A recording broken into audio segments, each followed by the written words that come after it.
জাতীয় দলে আছেন রাকিব, ফাহমিদুলরা। বয়সভিত্তিক দলে খেলার জন্য প্রস্তুত তানিল, মোরশেদ, নেহানরা। ফারহানরা আছেন রাডারে। এর বাইরে তাসিন ও অমিতের মতো প্রতিভাবানদের বাংলাদেশের পাসপোর্ট হয়ে গেছে। সব মিলিয়ে উইংয়ে যেন ক্ষুরধার বাংলাদেশ। আগামীতে দীর্ঘদিন এই জায়গায় যেন নিশ্চিন্ত থাকতে পারে বাংলাদেশ দল। উইংয়ে বাংলাদেশের সম্ভাবনা নিয়ে বিস্তারিত থাকছে প্রতিবেদন।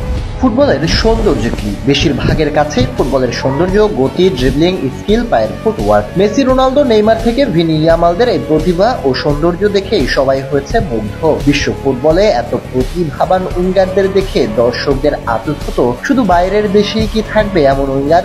বাংলাদেশে কি মিলবে না এমন কিছুর? ভক্তদের অপেক্ষার দিন শেষ হতে চলেছে। এবার বাংলাদেশেও উঠে আসছে প্রতিভাবান উইঙ্গার, যারা আগামী দিনে প্রতিপক্ষের জন্য হতে পারেন আতঙ্ক। সবচেয়ে দারুণ বিষয় হলো, শুধুমাত্র জাতীয় দল নয়, বয়স ভিত্তিক দলেও উইঙ্গার মিলছে বাংলাদেশ দলের জন্য। জাতীয় দলে বাংলাদেশের লেফট উইংয়ে খেলে থাকেন ফাহমিদুল ইসলাম। ইতালির চতুর্থ বিভাগ লিগে খেলে ফাহমিদুল নিয়ে সন্দেহ নেই কারো। এখনো উন্নতির জায়গা আছে বটে, তবে গতি, ড্রিবলিং ও পাসিংয়ে ফাহমিদুল যে বেশ দক্ষ তা বাংলাদেশের অধিকাংশ ফুটবল ফ্যানরাই জানা। ফাহমিদুল থাকা মানেই বাংলাদেশের আক্রমণে বাড়তি অস্ত্র যোগ হওয়া।